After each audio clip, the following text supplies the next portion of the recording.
வணக்கம். ஆசிரியர் தகுதி தேர்வு மற்றும் எஸ்ஜிடி படித்து கொண்டிருக்கும் ஆசிரியர் பெருமக்களுக்கான ஒரு முக்கியமான பதிவு இது. ஏற்கனவே நாம் 6ஆம் வகுப்பு வரலாறுலேருந்து 200 கேள்விகள் பார்த்துட்டோம். முக்கியமான கேள்விகள் 200 கேள்விகள் பார்த்துட்டோம். நீங்கள் டிஎன்பிஎஸ்சி படிக்கிறீங்க, ஸ்பெஷல் டெட்டுக்கு படிக்கிறீங்க அப்படின்னா அவங்களுக்கு தான் இது முக்கியமானது. என்னால் புக்கை ஃபுல்லாக படிக்க முடியல, எனக்கு கொஞ்சம் முக்கியமான கேள்விகள் கொடுங்க அப்படின்னு நிறைய பேர் கேட்டதுனால இந்த பதிவு கொடுக்குறேன். ஏற்கனவே 200 கேள்விகள் கொடுத்தாச்சு. இது 300வது கேள்வி. புக்கை பார்த்து படிக்க முடியல, கேட்டு படிக்க ட்ரை பண்ணுங்கள். கேட்டுட்டு திரும்ப ஒரு தடவை படிங்க.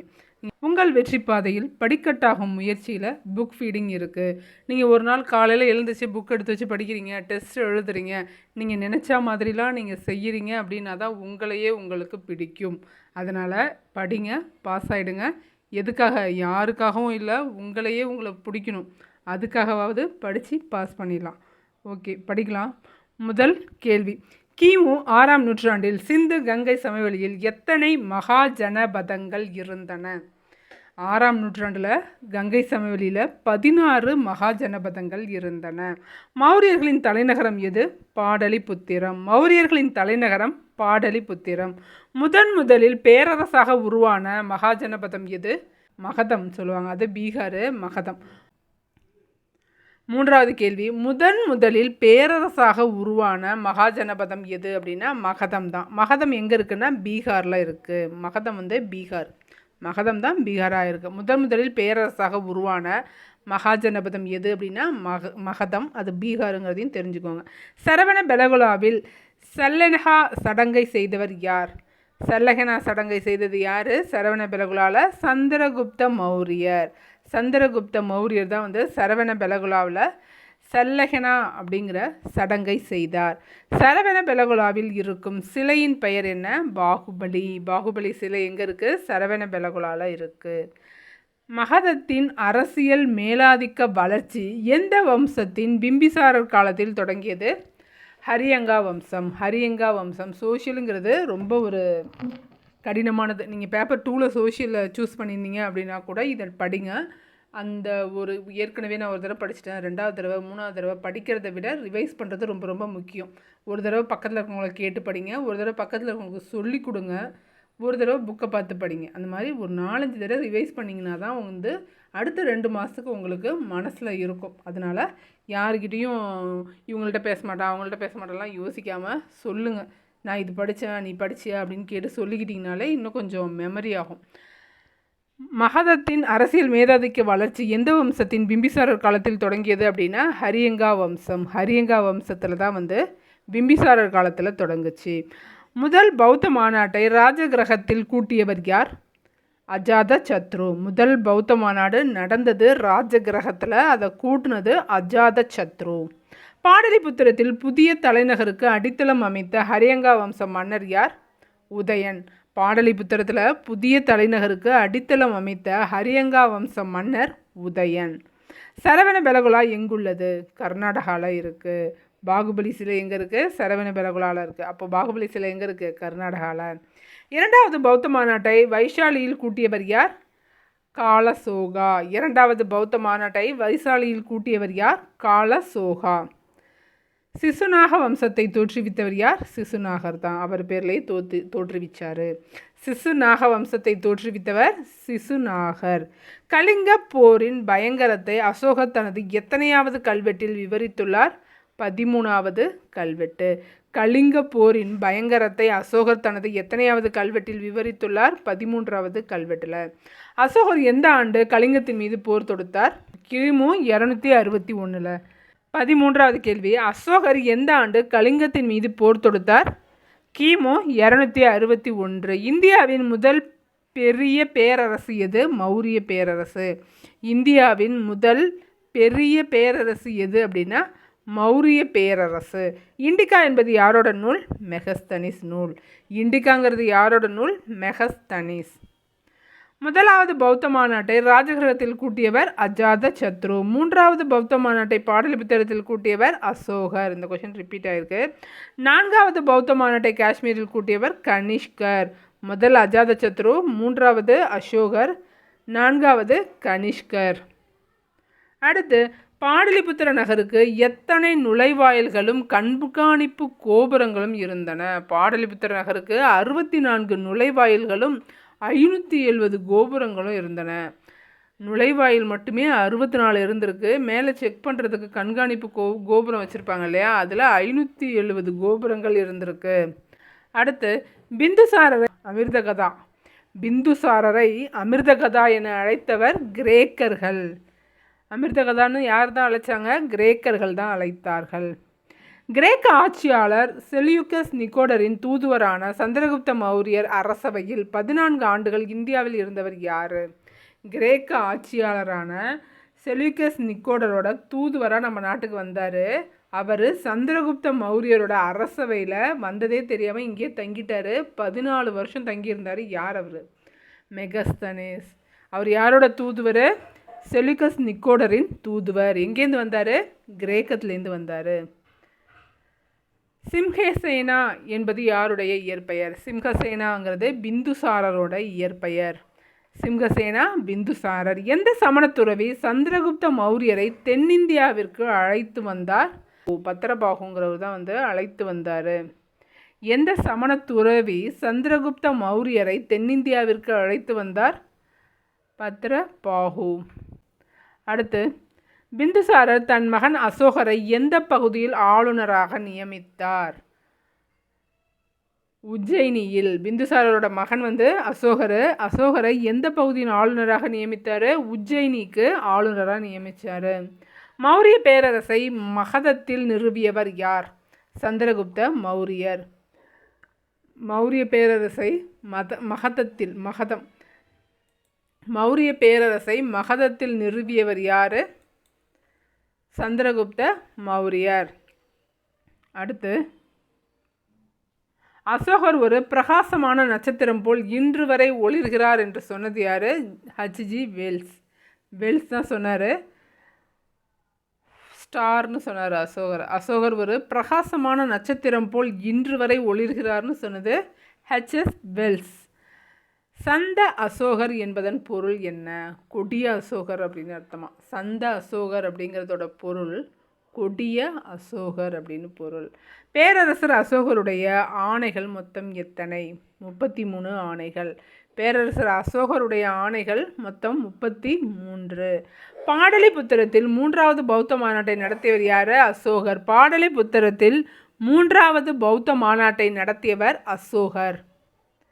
30வது கேள்வி, ஹிஸ்டோரியா என்ற எந்த மொழி சொல்லிலிருந்து வரலாறு என்ற சொல் பெறப்பட்டது? ஹிஸ்டோரியா அப்படின்னா கிரேக்கம். இதோட பொருள் என்ன? விசாரிப்பதன் மூலம் கற்றல். பிருத்திவி என்பதன் பூமியை குறிக்கும். பிருத்திவி என்பது பூமியை குறிக்கும். மூத்தவர்களை கொண்ட மன்றம் தான் சபா. மக்கள் அனைவர் எல்லாரும் சேர்ந்து இருக்கிற மன்றம் பொதுக்குழு. அது என்னன்னு சொல்லுவாங்க? சமிதின்னு சொல்லுவாங்க. சீனியர் சிட்டிசன் மட்டும் இருந்தால் அது சபா, எல்லாருமே இருந்தால் அது சமிதி. சேனாளி என்பதன் பொருள் என்ன? சேனாளி அப்படின்னா படைத்தளபதி, சேனாதிபதின்னு சொல்கிற மாதிரி சேனாளி என்பதன் பொருள் படைத்தளபதி. வேத காலத்தில் புனிதமான விலங்குக்காக கருதப்பட்டது எது? வேத காலத்தில் இதை புனிதமாக கருதுனாங்க. இப்போ கூட தான் கருதுகிறாங்க. பசு. வேத காலத்தில் இந்துத்துவால் பசுவை தான் புனிதமாக கருதுகிறாங்க. வேத காலத்துலேயும் இதே தான் கருதப்பட்டிருக்கு. அடுத்து சுதர்சனா ஏரி உருவாக்கப்பட்டதை பதிவு செய்யும் கல்வெட்டு எது? ருத்ரதாமன் கல்வெட்டு. சுதர்சனா ஏரி உருவாக்கப்பட்டதை பதிவு செய்யும் கல்வெட்டு ருத்ரதாமன் கல்வெட்டு. மயில், மலை, பிறைசந்திர வடிவம் பொறிக்கப்பட்ட வெள்ளி நாணயங்கள் யாரோடது? மயில் இருக்கும், மலை இருக்கும், பிறைசந்திர வடிவம் இருக்கும் மௌரியரோட நாணயத்தில். மௌரியரோட நாணயத்தில் 3 இருக்கும். என்னென்ன அப்படின்னா மயில், மலை, பிறைசந்திர வடிவம்.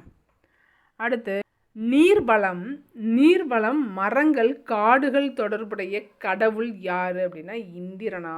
நீர்வளங்களும் மரங்கள் காடுகள்லாம் யாரோடது? இந்திர கடவுளோடது. சாஞ்சி ஸ்தூபி எந்த மாநிலத்தில் உள்ளது?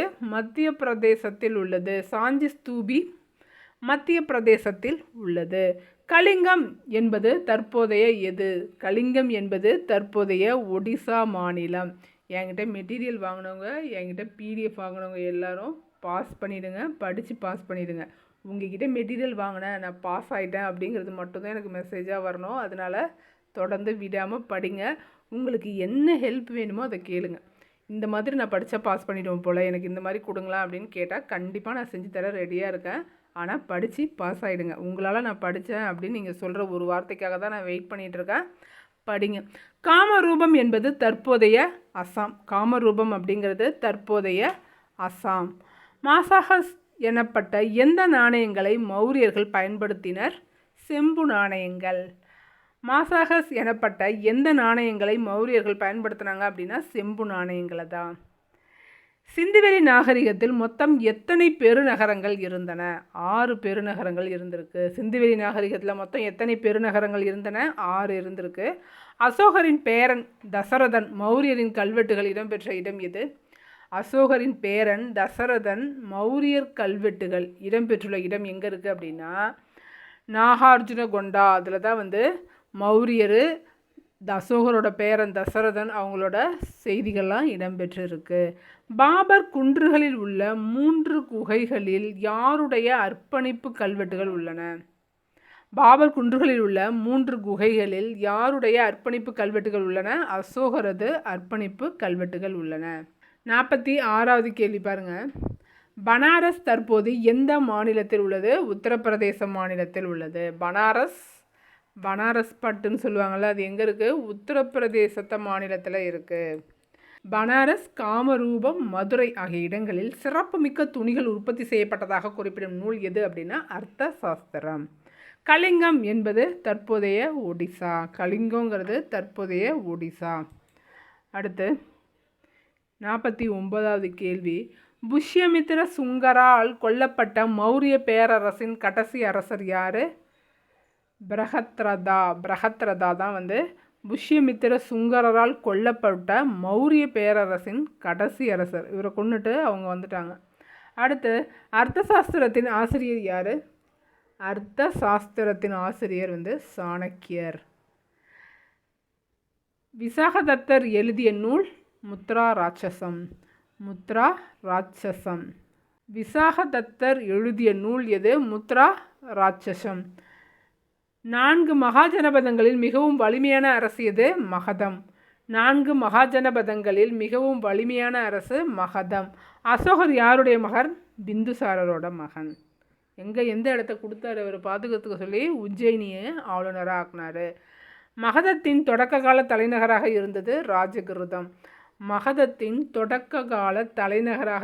ராஜகிருதம். கலிங்க நாட்டின் ஹதிகும்பா கல்வெட்டு யாரோடது? காரவேலரோட கல்வெட்டு. காரவேலர் எங்கே இருக்காரு? ஹதிகும்பா கல்வெட்டில் தான் இருக்கார். அது கலிங்க நாட்டில் இருக்குது. கலிங்கங்கிறது என்ன ஊர்? ஒடிசா.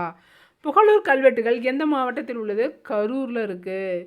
கருப்பான ஒரு புகழ்னு ஞாபகம் வச்சுக்கோங்க. புகழூர் எங்கே இருக்குது? கரூரில் இருக்குது. இந்த லூக்கும் சுழிக்கிறாங்க இல்லையா, இந்த ரூக்கும் சுழிக்கிறாங்க, அதை வச்சு ரிலேட் பண்ணிக்கோங்க. புகழூர் கல்வெட்டு கரூரில் இருக்குது. மாங்குளம், அழகர்மலை மற்றும் கீழ்வளவு கல்வெட்டுகள் மதுரையில் இருக்குது. மாங்குளம் கல்வெட்டுன்னு போட்டு 12th புக்குன்னு நினைக்கிறேன், அதில் பெருசாக போட்டு அந்த இதை கொடுத்துருப்பாங்க. மாங்குளம், அழகர்மலை மற்றும் கீழ்வளவு கல்வெட்டுகள் மதுரை மாவட்டத்தில் உள்ளன. இயற்கை வரலாறு நூலின் ஆசிரியர் யார்? பிலினி. இயற்கை வரலாறு என்ற நூலின் ஆசிரியர் பிலினி. 59வது கேள்வி. சங்ககாலம் குறித்த செய்திகள் இடம்பெற்றுள்ள புவியியல் யாருடைய நூல்? புவியியல்னு ஒரு நூல், அது யாரோட நூல்? தாலமியோடைய நூல். 59க்கு ஆன்சர் தாலமி. 60வது கேள்வி. தமிழ் மொழியானது லத்தீன் மொழியின் அளவிற்கு பழமையானதுன்னு சொன்னது கலிஃபோர்னியா பல்கலைக்கழக தமிழ் பேராசிரியர் யார் அவர் அப்படின்னா ஜார்ஜ் எல் ஹார்ட். தமிழ் மொழியானது லத்தீன் மொழியின் அளவிற்கு பழமையானது அப்படின்னு சொல்லியிருக்காரு ஜார்ஜ் எல் ஹார்ட். ஹார்ட்லேருந்து சொல்லியிருக்காரு, ஞாபகம் வச்சுக்கோங்க. கலிஃபோர்னியா அவர் பேராசிரியராக ஒர்க் பண்ணது கலிஃபோர்னியா பல்கலைக்கழகத்தில். அவர் தான் சொன்னார் தமிழ் மொழியானது லத்தீன் மொழி அளவிற்கு பழமையானதுன்னு, ஜார்ஜ் எல் ஹார்ட். சேர அரசர்கள் குறித்த செய்திகளை கூறுவது பதிற்று 10. பாருங்க, சேர அரசர்கள் பற்றி பாடிய சங்க இலக்கிய நூல் எது அப்படின்னா பதிற்று 10. சேர அரசர்கள் குறித்த செய்திகளை சொல்றதும் பதிற்று 10 தான். பத்தினி தெய்வ வழிபாட்டை அறிமுகம் செய்தவர் சேரன் செங்குட்டுவன். பத்தினி தெய்வ வழிபாட்டை அறிமுகம் செய்தவர் சேரன் செங்குட்டுவன். சிலப்பதிகாரம் படைத்த இளங்கோவடிகளின் சகோதரர் யாரு? சேரன் செங்குட்டுவன். சிலப்பதிகாரம் படைத்த இளங்கோவடிகளின் சகோதரர் யாரு? சேரன் செங்குட்டுவன். தனது பெயரில் நாணயங்களை வெளியிட்ட அரசர் யாரு அப்படின்னா சேரல் இரும்பொறை. தனது பெயரில் நாணயங்களை வெளியிட்ட சேர அரசர் யாரு? சேரல் இரும்பொறை. ஆதவன், குட்டுவன், வானவன், இரும்பொறை என பட்டங்கள் சூட்டி கொண்டவர் யாரு? சேரர்கள். இந்த நாலு வார்த்தை இருக்கு இல்லையா, சிமிலாரிட்டிஸாக படித்து வச்சுக்கோங்க. இது சோழருக்கும் வரும், பாண்டியருக்கும் வரும். என்ன அது எல்லாத்துக்கும் டிஃப்ரெண்ட் என்னன்னு தெரியறதுக்கு நீங்கள் எழுதி வச்சு அடிக்கடி பார்த்தா தான் தெரியும். ஆதவன், குட்டுவன், வானவன், இரும்பொறை என்ற பட்டங்களை சூட்டி கொண்டவர்கள் சேரர்கள். பாண்டியர்களின் பூ வேப்பம்பூ. பாண்டியர்களின் பூ வேப்பம்பூ. பனம்பூ சேரர்களோடது. பனைமரத்தில் ஏறி வில் விடுறவங்க தான் சேரர்கள், ஞாபகம் வச்சுக்கோங்க. பாண்டியர்களின் பூ வேப்பம்பூ. பனம்பூ சூடியவர்கள் சேரர்கள். காடுகளை விளைநிலங்களாகிய மாற்றிய சோழ அரசன் யாரு? கரிகால் வளவன். அப்பயே பிளாட் போட்டிருக்கான்னு ஞாபகம் வச்சுக்கோங்க. கரிகால் வளவன். காடுகளை விளைநிலங்களாக மாற்றிய சோழ அரசன் யாரு? கரிகால் வளவன். அது நான் சொன்ன மீனிங் இருக்கு இல்லையா, அப்படியே அவர் பண்ணதுக்கு ஆப்போசிட்டான ஒரு மீனிங்கு. அதனால தான் நான் கோடுவேர்டு கொடுக்காது, ஷார்ட்கட் கொடுக்கறதுக்கே பயப்படுவேன். அவர் காடாக இருக்கிறத சீராக்கி விளைய வச்சிருக்காரு. விளை நிலங்கிறது வேற, நான் சொன்ன பிளாட்டுங்கிறது வேற மீனிங். ஓகேவா? அவரை விளைச்சலை கொண்டு வந்திருக்காரு அந்த நிலத்துக்கு, அதை ஞாபகத்தில் வச்சுக்கோங்க. ஏன்னா அவர் அணை கட்டினதுனால தான் காடுகள்லாம் மாறி விளை நிலங்களாச்சு. அதை தான் கேட்டிருக்காங்க. காடுகளை விளை நிலங்களாக மாற்றியவர் யார்? கரிகால் வளவன். கரிகால் சோழனின் காலத்தில் நடந்த வணிக நடவடிக்கைகளை விவரிக்கும் சங்க இலக்கியம் பட்டினப்பாலை. கரிகால் சோழனது காலத்தில் நடந்த வணிக நடவடிக்கைகளை விவரிக்கும் சங்க இலக்கியம் யாது? பட்டினப்பாலை. 70வது கேள்வி பாருங்க. வெண்ணி பரந்தலைங்கிற இடத்துல போர் நடந்துச்சு. அந்த போர்ல கரிகால் வளவன் சோழனை எதிர்த்து சேர பாண்டியர்கள் 2 பேருமே ஃபைட் பண்ணாங்க. அந்த தோற்கடிச்ச இடம் தான் வெண்ணி பரந்தலை. அதை செஞ்சது யாருன்னா கரிகால் வளவன். சேரரும் வந்தாங்க, பாண்டியர்களும் வந்தாங்க. நம்ம கரிகால் வளவ சோழன் தான் தோற்கடித்தாரு. கல்லணையை கட்டியவர் யார்? கரிகால் வளவன். மாறன், வழுதி, செழியன், தென்னர் என்ற பட்டங்களை சூட்டி கொண்டவர் யாரு? பாண்டியர்கள். மாறன், வழுதி, செழியன், தென்னர் என்ற பட்டங்களை சூட்டி கொண்டவர் யாரு? பாண்டியர்கள். வெறுமனே தென்னர்னு மட்டும் கொடுத்துருவாங்க. நீங்கள் தென்னருங்கிறது பட்டம் யாரை குறிக்குதுன்னு கேட்பாங்க. அப்போது நீங்கள் ஒவ்வொரு வார்த்தையுமே நல்லா கவனித்து படிங்க, சரியா? 73வது கேள்வி பாருங்க. சோழர்களின் துறைமுகம் எது? பூம்புகார். சோழர்களின் துறைமுகம் பூம்புகார். சேர சோழர்கள் 5 வேளிர்நில கூட்டுப்படையை தலையாலங்கானத்தில் தோற்கடிச்சது யாரு? பாண்டிய நெடுஞ்செழியன்.